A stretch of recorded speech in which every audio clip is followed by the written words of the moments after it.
North Carolina. CBS News. President Carter continues to be well ahead of Senator Kennedy in the race for the Democratic nomination for president. Mr. Carter has won today's caucus in Virginia. This is John Bohannon reporting on the CBS Radio Network. Mr. Carter has won nearly all of Virginia's delegates at the convention. More from Diana Pierce of CBS affiliate WTAR in Norfolk. President Carter leads Senator Kennedy by a 9-to-1 margin. State Democratic Party officials said it's likely Carter ultimately will get 59 of the state's 64 delegates going to the National Nominating Convention. But there will be a challenge from the Kennedy campaign. Ernest Kessler, state manager for the Kennedy for President Committee, claims Kennedy supporters in Richmond were not allowed to elect what Kessler calls their fair share of delegates because Kennedy supporters had not paid a required pre-filing fee. Kennedy backers objected to paying the fee, which they called, quote, a poll tax. Diana Pierce for CBS News in Norfolk, Virginia. Republicans in Missouri began selecting 37 delegates to the GOP National Convention, and Ronald Reagan appears to be the favorite there. More CBS News in a minute. If you're a smart investor who calls his own shots, listen carefully. This message is about making more money on your investments. 10 years ago, Source Securities, a member of the New York Stock Exchange, pioneered an idea that grew into a new industry, discount brokerage. Today, 13,000 customers save up to 75% on their brokerage commissions. They also earn premium interest on their cash balances awaiting reinvestment. One thing Source won't do is give you advice. This eliminates expensive salesmen and enables Source to concentrate on the two things you need most: low-cost commissions and quality service. At Source, you can place orders for every type of security in any market for any type of transaction. You'll get fast, accurate execution of your orders and safe, reliable custody of your account with securities protected up to $500,000. For more information, call toll-free in the continental U.S. 800-228-2200. That's 800-228-2200, except in Nebraska. Call now. Member SIPC. Thousands of people went to a rally today in Washington to protest against President Carter's proposal to resume registration for the draft. It was described as the largest anti-war rally since the 60s and early 70s. And there were some familiar anti-war figures making speeches, including the Reverend William Sloane Coffin. I thank God for all the young men and women here who are going to refuse registration because they want no part in putting down the inevitable and rightful revolt in the Middle East, in Africa, in Latin America, and God help us, even in our own country.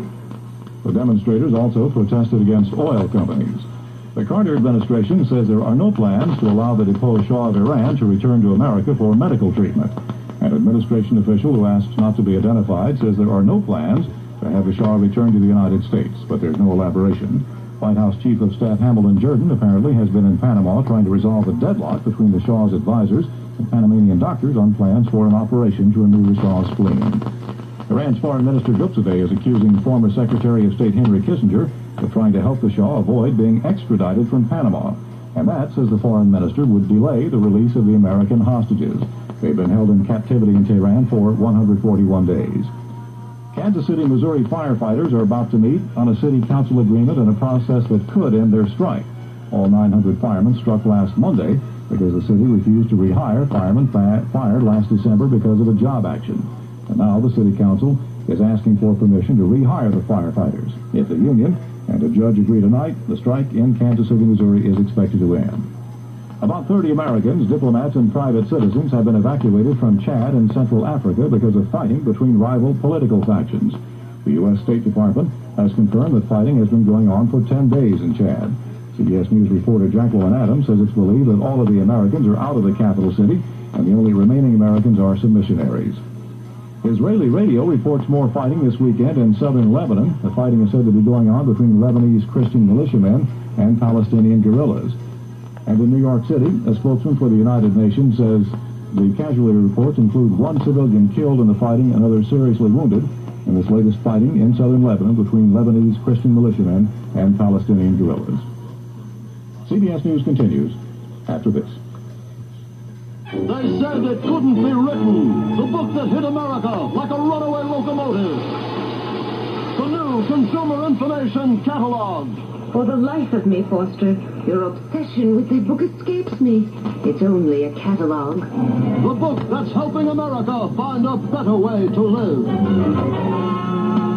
What do you find in that catalog? Something you could never give me, Lillian.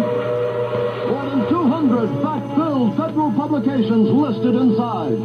Booklets on home and car repairs, weight control, keeping household records, and more. I read them all to be the man you want me to be.